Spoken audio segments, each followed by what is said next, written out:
Could you tell them what sort of a person you are? I don't know at all. I just live moment to moment. So you cannot confine me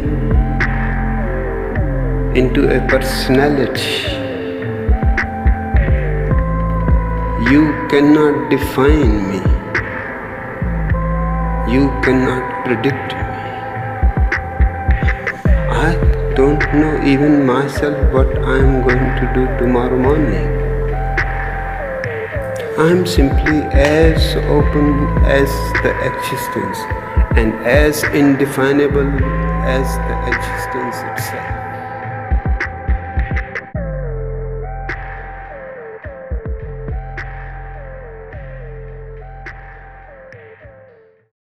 What's up, guys? Welcome back again. God damn, here we are. Episode, I don't even know, probably pushing 10, getting close to 10 by now. Super excited for today, as always. Highly honored to have my guest here today. My guest, Thank you. Who I affectionately know simply as Tanner. I would say we've known each other for a relatively short amount of time, but because of the nature of our relationship, I think we've tend to be a little bit more vulnerable with each other than your average get to know you kind of thing. And I've really come to appreciate and respect the kind of person you are, which is why I asked you to be here today.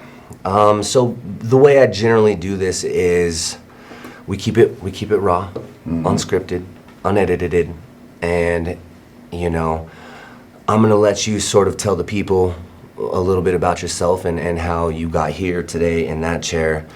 And if I feel like you missed anything important, I'll fill in the gaps. So, Tanner, welcome to the show. Thank you for having me. Yeah, of course, man. Give us a little intro. Well, man, you know, you and I have run into each other. We've crossed paths at a unique point, and I think a transition point in both of our lives. So I'm here very, much in my hometown now, Greeley, which I'm originally born and raised in Dallas, Texas, and I found myself in northern Colorado, with the wonderful opportunities like this. And like you said, yeah, dude, we're definitely have the chance to be a bit more vulnerable than your average interaction on the street, but truthfully, I mean, I just try and have that in just about every one of my encounters, because having an authentic exchange with another human being is probably the single most greatest thing that we can be doing with our days, at least from my perspective anyways. Yeah.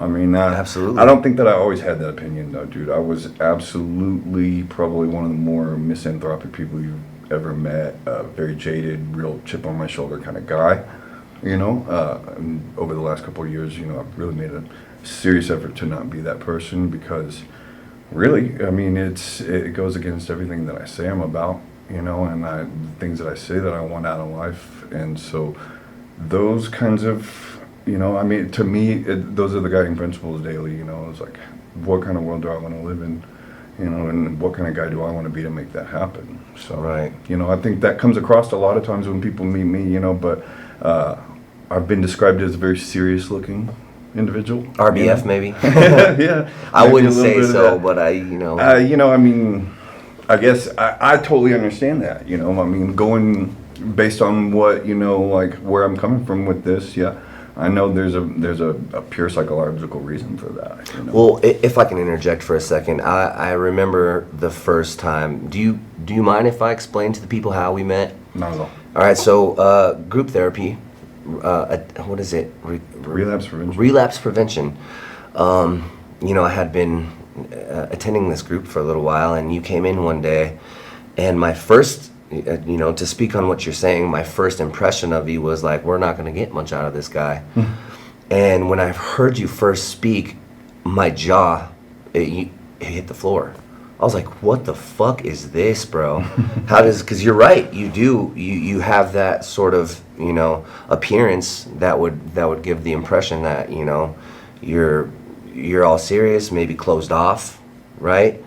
And how in tune with yourself and self-aware that I think you are, is clearly displayed through the things you say and the way that you say them. And that, initial impression of you dissipated very quickly after hearing you speak. And I think it was that same day we walked home together and got to know each other a little bit, which I haven't done with anybody yet. Not saying that I'm closed off, but there's an extent to it. Absolutely, especially in that environment, and that's kind of, for me, dude, those places are one of the more unique opportunities you're going to have in life to encounter somebody who's in a point in their life where they may be willing to be vulnerable, they may be willing to accept the fact that they have been the jerk in their lives, or they have made these choices that put them in a position where they have to hold themselves accountable, whether it's through the state or whether it's through these institutions that we find ourselves intertwined with. Something like a relapse prevention group, as you've seen through many people come through, they're getting their signatures and they're in and they're out. They don't have that accountability. No, of course not. Because the ability to make progress with that kind of mindset is, I think, significantly hindered, if even possible. No, I mean, really, without being able to take that opportunity to find yourself. I can't really speak on a lot of people's other perspectives from that personally, because I know that I have been in and out of the system most of my adult life anyways. I gave the state of Texas basically my entire 30s. Very brief period of time in a prison program that led to halfway houses and three-quarter houses and Oxford homes, and the entire program has been such a focal point of my life for such a lengthy period of time that it's hard to separate myself away from it. Yeah. I made my first AA group in 1996. I was 16 years old. So that's 28 years. 28 years from acknowledging that. Maybe tell me a little bit before I try to speak on your life. Your first AA group, what was the thought process? What was the reasoning behind that? Was it court ordered? Were you kind of seeking help? Like, where does this? I had personally made the choice as a teenage boy that, which is you and I know that's incredibly young to have that kind of awareness that we might have a problem. Yeah, man. I mean, I lived a lifestyle that at the time was, without getting into real serious detail about it, it was so completely dangerous that, you are forced to grow up in way quicker than you ever think possible. Right. Or, a lot of times as teenagers we find ourselves and we're like, I can't wait to be a grown man. We can get out there and make our own way in the world. But what you actually end up finding is you're a child making adult decisions in an adult world. Right. So being unprepared for that, and through, I'll be obviously pretty candid. At 16, for me, I easily found myself willing to go to AA because I knew that to survive post-traumatic stress disorder, which I didn't know at the time was what I was dealing with. Right. In order to survive that, it was going to start with an internal motivation to do something about it. It has to. It absolutely has to. And, I live today mostly symptom-free from a lot of that. I've gone through a series of checks and balances, whether it's through medications and different therapies, to kind of get myself to a place where I can kind of reevaluate even if these things work for me, and so I feel like there's just been a lot of effort on my part just to kind of navigate it away so that I can have these authentic relationships and get out there and kind of show the way towards that. Because after 3 decades of it, there becomes this drive to, kind of take that as a motivation into the world. Yeah. You can't, because to live in fear and anxiety or to live in shame, it'll eat you away from the inside out.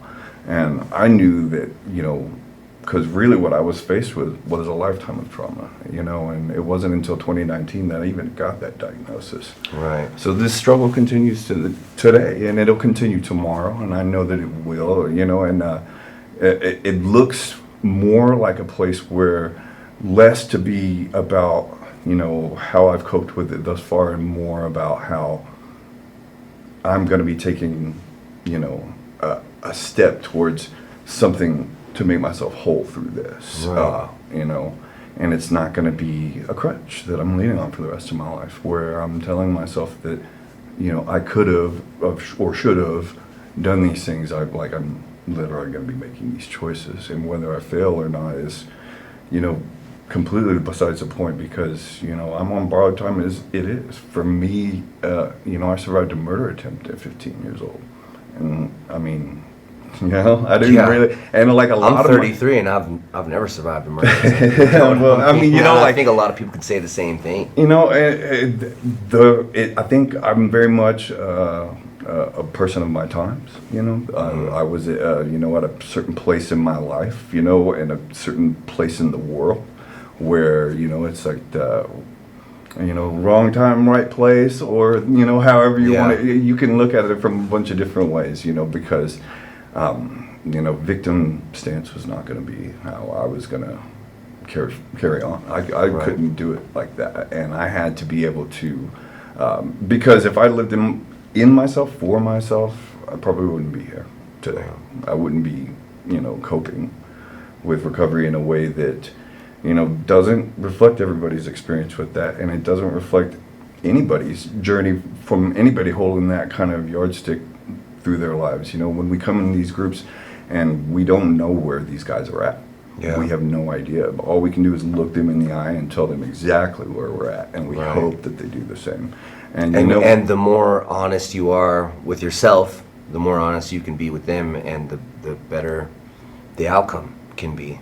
Yeah, it is how much you put into a lot of life in pretty much every facet.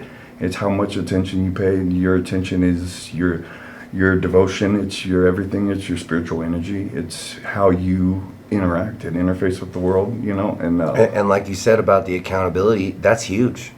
Yeah. Because I know, to a lesser extent, I've been in these programs for years myself, and I never approached it with the same mindset or the same mentality as I have now. And I could verbatim tell you things that they have us read, and all these things, and all these cool little cliches and blah blah blah, whatever. There's thousands. But until I came to the conclusion or the understanding that this was something I was ready to put into practice for myself, because I needed this. I needed to better myself. I'm not just here because, I got unlucky, or whatever the case, because the judge hates me, or whatever. Yeah. The things that we tell ourselves, right? When you actually look into it and you're like, wow, like this and then this, I might have a fucking problem here. Hey, how could that? It's not a coincidence. So I think, you're right. I completely empathize with you on that, as far as, being at a point in your life where you can actually make the most out of these situations. Well, I'll definitely take this chance to give a shout out to Cecil here from our group, because Cecil is a trip, man. Yeah, Cecil is a trip, dude. And so it's funny, how we make it kind of a tongue-in-cheek joke about the 4 agreements, but I have absolutely looked through that lens at myself and at my life, and looked at the relevancy in this when we claim authenticity, or that we want out of life, Right. But yet, we're not willing to be,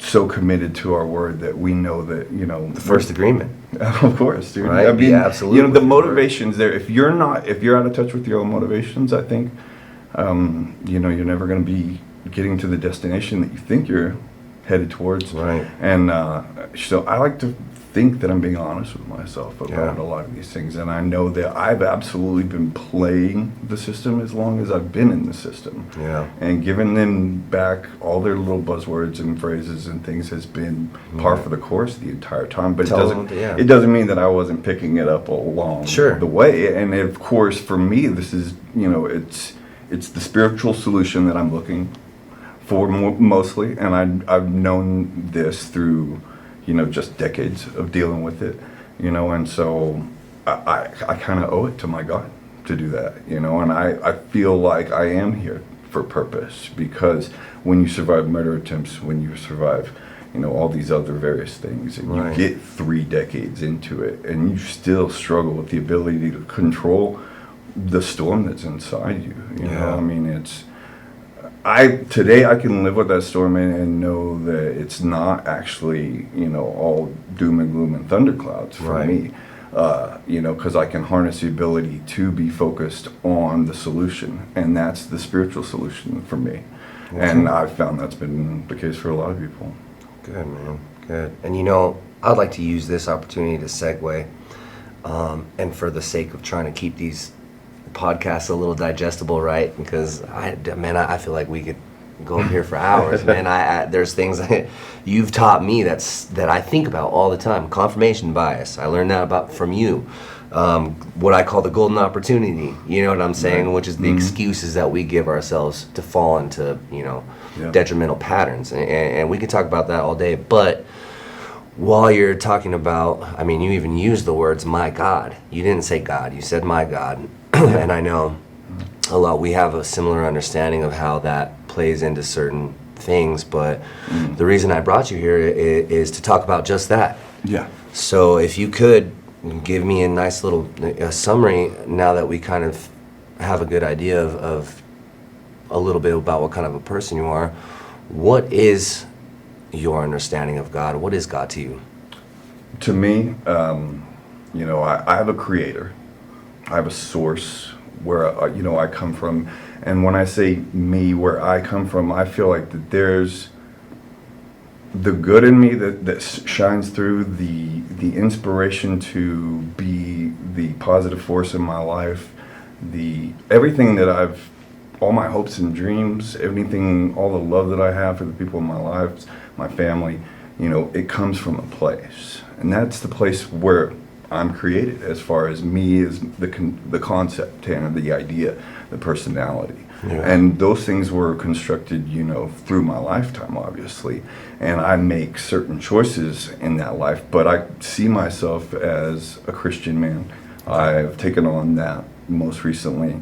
And I use that just as a framework, mostly as just a cultural touchstone. Okay, yeah. But it A does. hot point that you can sort of. And have not people only relate that, to. I'm kind of traditional, I'm kind of old school in the way that, like for me to pray to my God, I would ideally be doing it the way that my dad did it, my grandfather, and all my ancestors did it. And, for me, that turns out to be Catholicism. Okay. And so to be, actively choosing to be Catholic in 2024, I think is, you have to be in a spiritual place where you're confident with it. Certainly with my background, I've had to weigh a lot about the baggage that comes with that. But the realities are, that me and everyone that came before me, my family, as far as ancestrally, have been Catholic. And to me, it's more about the billion other Catholics in the world, billion or so, than it is actually Rome.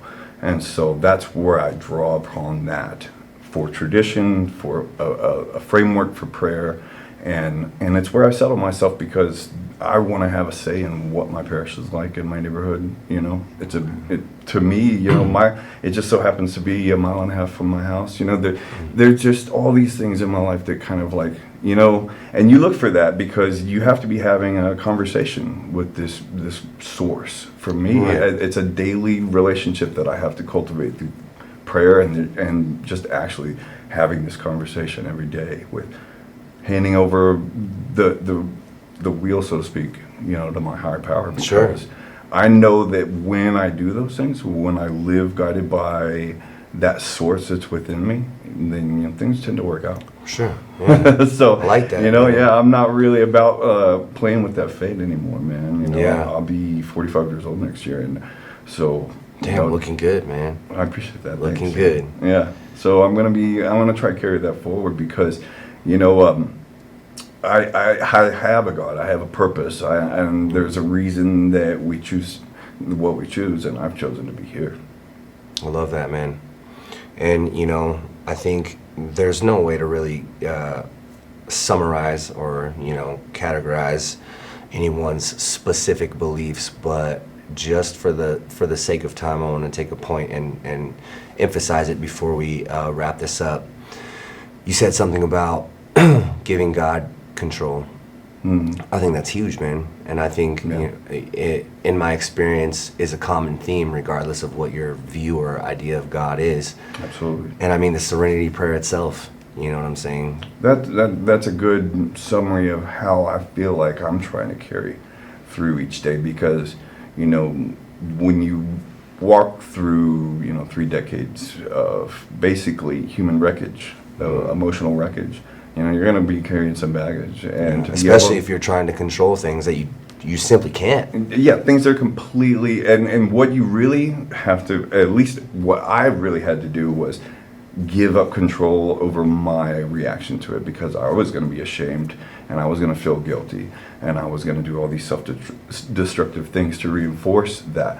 But when I chose to see it through my God's purpose for me, then it's a lot easier to stop, hiding in a bottle. Amen. Amen to that. And thank you for being here, man. Thank you. I think that's a good point to wrap this up at. Is there anything else? Burning desires, right? As they say. I mean, you can have me back anytime, dude. I'm full of this. Okay. I can spit it from there all Do you day. have like a quippy little one-liner that you live by? Like, hey, damn. Man, check those 4 agreements, dude. Check the 4 agreements, guys. Seriously, check them out. It's fucking profound. All right. Well, then, in that case, Tanner, Cool. Appreciate you being Thank here, you. man. Awesome. I look forward to seeing you every time I see you. Yeah, Friday mornings. Friday mornings. Be there. I'm just kidding, guys. If you need it, look for it. Yeah, Cecil's a trip. It'll help. Cecil is a trip. All right. Josh, we good on time? Maybe? All right, guys. That's it for the episode. Hope you learned something. God damn. Damn. God damn.